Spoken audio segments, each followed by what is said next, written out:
Morning everybody, how's it going? I'm doing great. Or afternoon or evening, whatever time it is when you're watching this.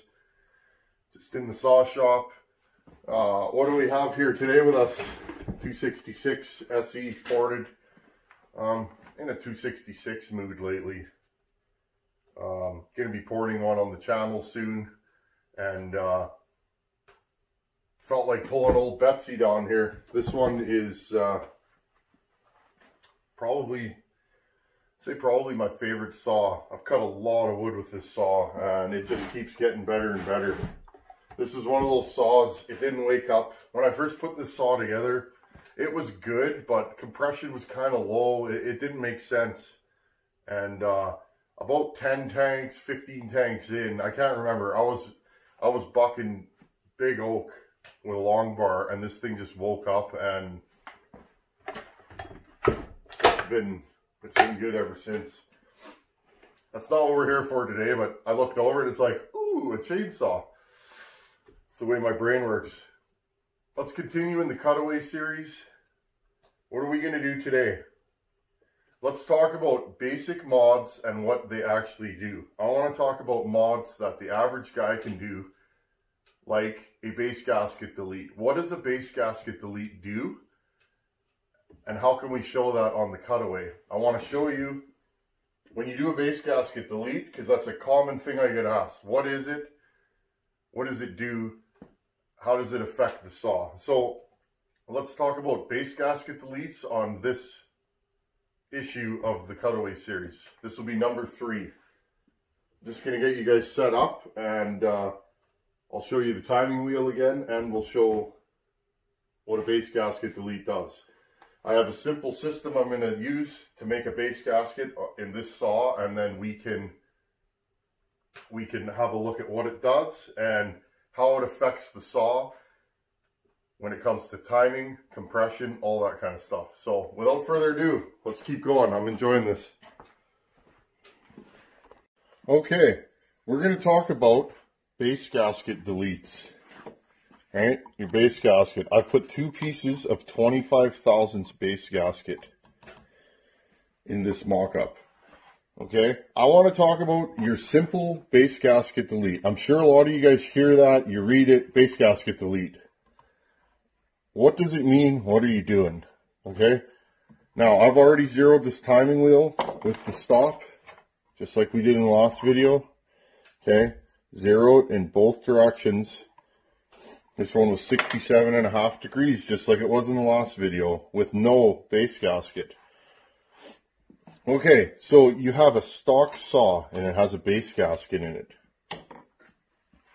Let's measure the squish on this saw, because I was going to do it where I add the base gasket, but you know what? How many of you guys are going to be putting a base gasket in? Not very many. You're probably going to be taking them out. Okay. We're going to measure the squish. Okay, squish is this area right here. There's a little squish band. Now if you read up on squish bands are to help with detonation. A lot of engines have squish bands. Okay, and what that does, it creates an even burn. Okay, so Google squish band and you'll get a better explanation of it. But this is your squish band right here, okay? That is the closest spot to the piston crown. So let's measure this one.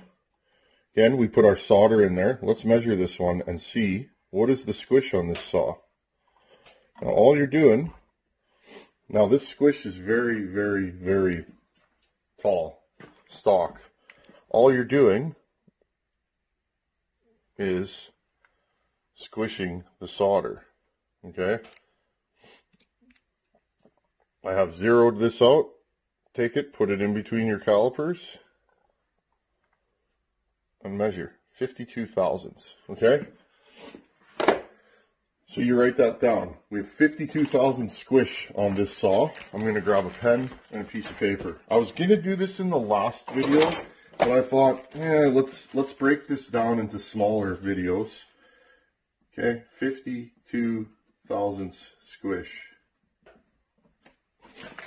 Okay, guys, 52,000 squish with a base gasket. Okay, with gasket. I want you guys to write everything down, because sometimes the math might get complicated, or you might get a phone call, or you might have to call her at night. It's going to be hard to remember, right, the next day. Okay, so we have 52 thousandths of squish. Now, what is our exhaust open at? Our exhaust opens at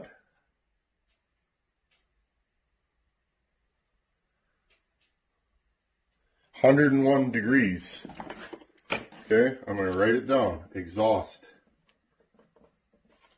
Exhaust is at 101 degrees after top dead center. Okay, I'm showing you guys how I write it down. 101 degrees after top dead center. Do that 3 times. Now, intake. Remember, your exhaust timing is when the piston crown clears the exhaust port. Now, let's talk about the intake. What is the stock intake timing on this saw? 71 degrees before top dead center. Intake, 71 degrees before top dead center. Now, I measure intake timing before top dead center. You can also measure it after bottom dead center. Okay, that is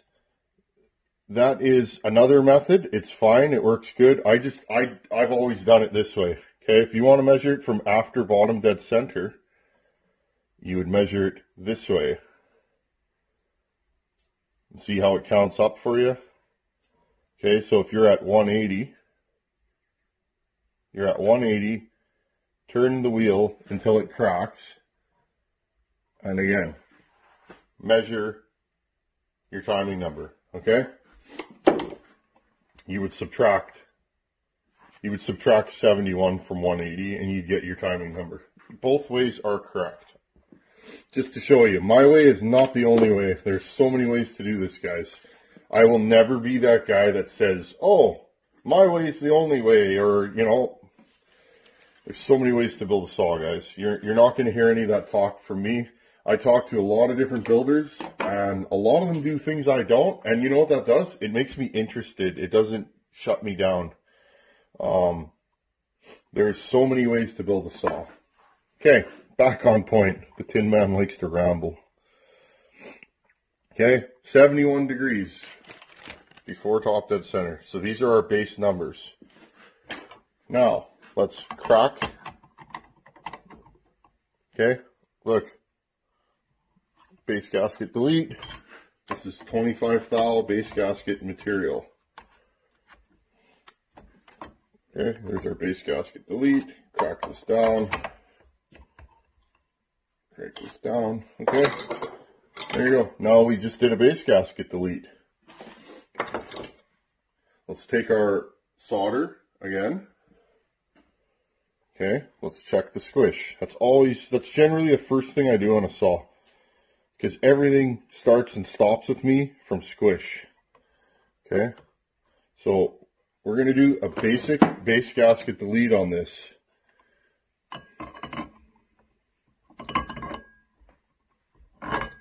Okay, you could pull the saw over with the recoil. Generally, I use the flywheel to do it. Be careful when you do that, because you can get your finger jammed in there. And notice how my fingers are always mangled while I do things like that. So be careful, guys. Using the recoil is probably a better idea. Okay, what do we got here? 35 thousandths squish. Okay, 35 thousandths squish.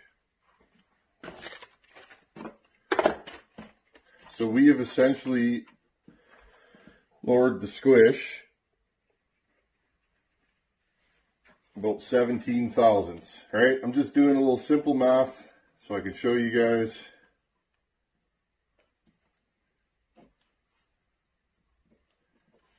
So we've essentially lowered the Squish.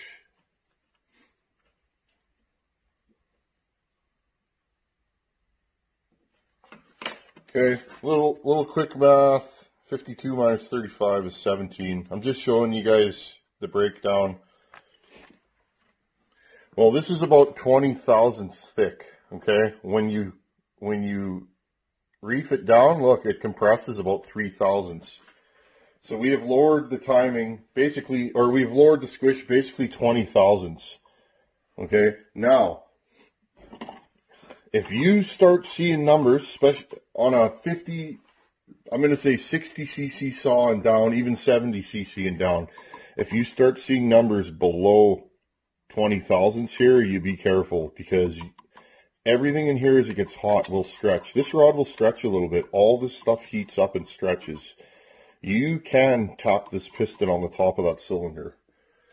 Doesn't always fail like that, but it can do damage. So just be aware of that. Bigger saws, I want to see 25, 30 thousand Squish. Anywhere from 18 to 25 thousandths I'm happy with, okay? From here to there. Okay, so we have our Squish. So we've lowered our Squish 17 thousandths of an inch. What is the exhaust time at now? Because remember, we have dropped the cylinder. So what does that do to the timing? Well, that lowers this port down, doesn't it? Which means we're gaining compression, because we are literally, the piston stroke is the same, but the ports are lower. So now we are actually squishing this for 20 thousandths longer. That's how you build compression. Okay? But a lower exhaust roof means a slightly slower saw. How much slower? Depends on the saw. Depends on the transfers. Depends on the timing. Okay? But realistically, this saw will run slower, but she'll pull a little bit harder. Okay? Now, where are we at? We remember from the last video, this thing cracks at 104 after top dead center.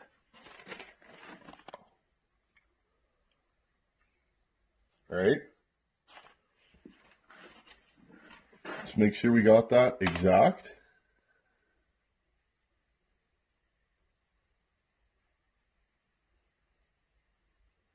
Yeah, it's about 104, okay? So, it opens 3 degrees later, give or take. Now, these numbers might be a little bit off because I am doing this on camera, but you guys get the general idea, okay? We have dropped this about 3 degrees, which means on the intake side,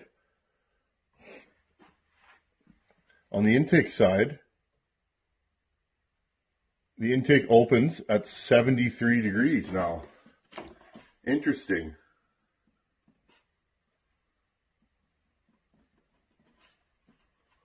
I'm going to recheck that timing, guys, because something's not jiving here. If we've added 3 degrees to the intake, we have to have added 3 degrees to the exhaust.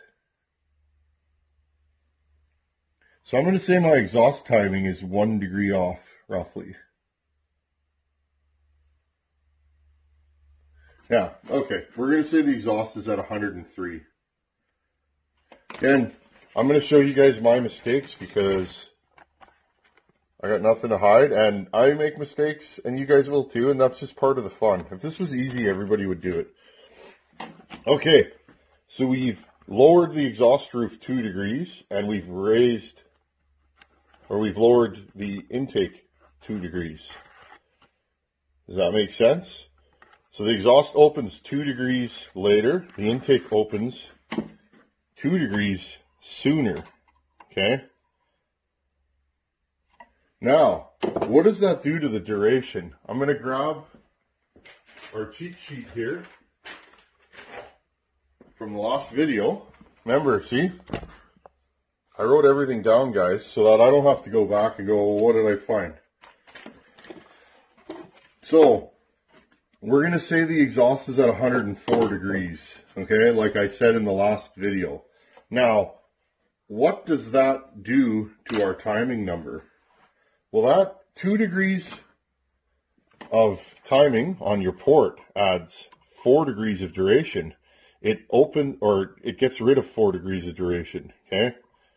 Sorry, I'll say that properly. If it opens later, it closes sooner. So we have lowered the exhaust duration 2 degrees, okay? Remember, how do you get duration? Look at the math. If the exhaust opened at 104, okay, 104 times 2 equals 208. 360 degrees, which is the full rotation, minus 208 equals 152. If we got rid of 4 degrees of duration, our timing number is now, our duration is now 148 degrees. Now the intake duration is 146. We've added 2 degrees of timing, so it closes 2 degrees later, which means our intake would be at 150. If we added another degree, it would be at 152 duration. Does that make sense? So this opens sooner and it also closes later. So we've added 2 degrees of timing and 4 degrees of duration, right? Because it opens sooner and it closes later. This side, we have gotten rid of 2 degrees of timing, so we've gotten rid of 4 degrees of duration. Okay, I think that's what I wanted to show in this video. Right, so remember, Squish, measure this, 18 to 25 thousandths is where I would like on most saws. I would prefer if it's a little bit taller on a work saw, because if you're bucking big wood and everything gets hot, this will swell, and if you make it too tight, this saw is going to get too hot. Okay, I'm going to back you guys up here, and I'm going to, let's close this and discuss this a little bit more. I want to talk about what does this do to the saw? How does it make it run better? Just give me a second here.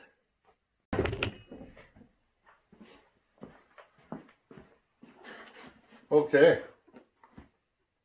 I hope I showed you guys how that all works, because I get this question a lot. What does it mean when you get rid of the base gasket? That's how it affects the saw. Okay, so what are the byproducts of a base gasket delete? More compression.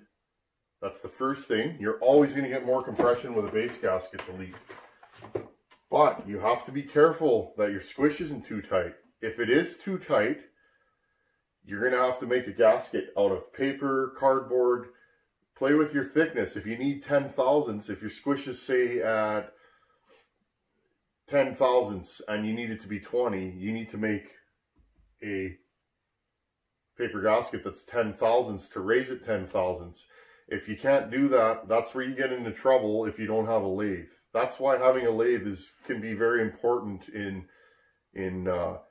building saws. But I'm still of the notion you don't need a lathe to build a strong work saw. Most of the saws you see on this channel, guys, I did no lathe work to them. I do lathe work, though. So it depends. I do it when necessary. I don't do it as a rule. I don't build every saw the same way. So remember, check that squish. That's the #1 thing you need to worry about in a base gasket delete. So you raise your compression. That's #1.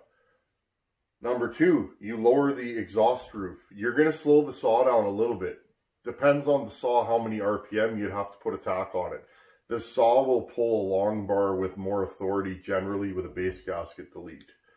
Okay, you're not going to slow it down so much that the saw just doesn't want to run.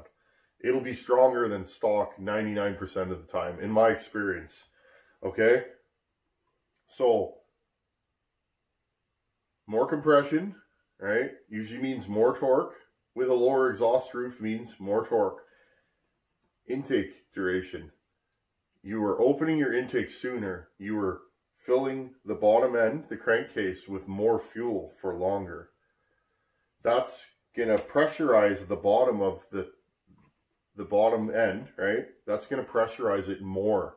When the transfer's open, it's going to go That's what you want, okay? So base gasket deletes are a good way for the entry-level guy, gal, whoever's doing this, to have a stronger saw, okay? Now, when you do start getting into this, do a bunch of saws with base gasket deletes and start timing them and seeing how it corresponds to timing numbers, and then run the saw. And is the saw torquier? Is it slower? What does it do? That's a good way to get into porting without actually porting. I did many saws this way before I started grinding on them. So the nice thing is, if you're porting a saw, you usually want to raise your intake timing, right? You want to get more fuel into the bottom end. Now, the key is when you're doing that is a lot of times you want a faster saw when it's ported, okay? Let's talk like this saw here, okay? This saw stock timing numbers are very close to this. This saw stock, this is a 266 SE. It's like an 83 model. It's slow. It's a very slow saw. It'll pull a long bar all day, but okay, stock. When I did a base gasket delete on this, same thing as this, I gained about 2 degrees. 2 degrees is generally what you're going to gain from a base gasket delete. What dictates that? Stroke. Okay? You're going to gain more or less depending on the stroke of the saw.